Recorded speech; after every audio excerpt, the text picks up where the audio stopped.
കൃത്യം 9 മണിക്ക് ആദ്യ ബെല്ലടിച്ചപ്പോൾ അവർ ക്ലാസ് മുറികളിൽ കയറിയിരുന്നു. അച്ചടക്കമുള്ള വിദ്യാർത്ഥികളെ പോലെ. 1968 ആദ്യ ബാച്ച് വിദ്യാർത്ഥി ഉണ്ണിമമ്മു മുതൽ കഴിഞ്ഞ വർഷം കോളേജിന്റെ പടിയിറങ്ങിയ ശാലിനി വരെയുണ്ട് ഈ കൂട്ടത്തിൽ. വികാരനിർഭരമായിരുന്നു ആദ്യ ബാച്ചിലുള്ളവരുടെ കൂടിച്ചേരൽ. ഒളിമങ്ങാത്ത ഓർമ്മകളുമായാണ് അവർ തങ്ങളുടെ കലാലയമുറ്റത്തേക്ക് തിരിച്ചെത്തിയത്. പലർക്കും പരസ്പരം തിരിച്ചറിയാനായില്ല. തിരിച്ചറിഞ്ഞപ്പോൾ ആശ്ലേഷിച്ചും വിശേഷങ്ങൾ പങ്കുവച്ചും അവർ നല്ല കൂട്ടുകാരായി. പിന്നെ ക്ലാസ് മുറിയിൽ അച്ചടക്കത്തോടെയിരുന്ന ആ പഴയ വിദ്യാർത്ഥി ജീവിതത്തിലേക്ക് ഒരു തിരിച്ചുപോക്ക്. 3ാം വർഷ വിദ്യാർത്ഥികൾ ഒന്നിച്ച് ഭയങ്കര ഒരു സമരം ഉണ്ടായി.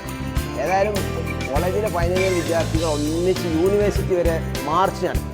രണ്ടാമത് സ്പോർട്സ് നടത്താനുള്ള ഉത്തരവിടുകയും രണ്ടാമത് സ്പോർട്സ് നടത്തുകയും ചെയ്ത ഒരു അനുഭവം ഉണ്ടായി. അടിയന്തരാവസ്ഥ കാലത്തെ കലാലയ ജീവിതവും ഇവർ ഓർത്തെടുത്തു. ആ സംഘടനാ പ്രവർത്തനങ്ങളൊക്കെ അസാധ്യമായ കാലത്തും അടിയന്തരാവസ്ഥയെ തള്ളിപ്പറഞ്ഞുകൊണ്ടും അതിനെ എതിർത്തുകൊണ്ടും ഞങ്ങൾ പരസ്യമായി ക്യാമ്പസിന് പുറത്ത് പ്രകടനങ്ങൾ പോലും നടത്തുകയുണ്ടായി. 44 വർഷം 800 ക്ലാസ് റൂമുകളിലായി പഠിച്ചിറങ്ങിയ 1,00,000 പേരെ ഒരുമിച്ച് കൂട്ടാനാണ് കോളേജ് അലൂമിനി ഭാരവാഹികൾ തീരുമാനിച്ചത്. ഗവേണിംഗ് ബോഡിയും നിലവിലെ അധ്യാപകരും വിദ്യാർത്ഥികളും എല്ലാവിധ പിന്തുണയും നൽകിയപ്പോൾ കേരളത്തിലെ ഏറ്റവും വലിയ പൂർവ്വ വിദ്യാർത്ഥി കൂട്ടായ്മയായി അത് മാറി. 44 വർഷത്തെ യൂണിയൻ ചെയർമാൻമാർ വിവിധ വർണ്ണങ്ങളിലുള്ള പതാക ഉയർത്തിയതോടെയാണ് പരിപാടിക്ക് തുടക്കമായത്. പിരിഞ്ഞുപോയ പ്രിൻസിപ്പൽമാരും അധ്യാപകരും തങ്ങളുടെ പ്രിയ ശിഷ്യന്മാരെ കാണാൻ വീണ്ടും എത്തിയപ്പോൾ കലാലയമുറ്റം ശ്രദ്ധേയമായ സമാഗമത്തിനാണ് വേദിയായത്. പരിപാടിയുടെ പ്രചരണാർത്ഥം രാജ്യത്തിനകത്തും പുറത്തും വിവിധ കേന്ദ്രങ്ങളിൽ പ്രചരണ പരിപാടികൾ സംഘടിപ്പിക്കുന്നു.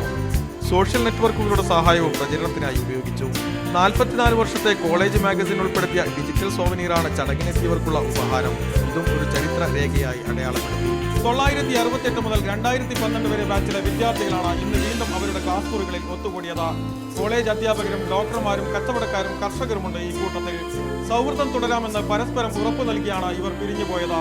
തിരൂരങ്ങാടി PSMO കോളേജിൽ നിന്നും ക്യാമറാമാൻ CR രജിത്തിനോടൊപ്പം ജലീൽ പടന്ന, മീഡിയ 1.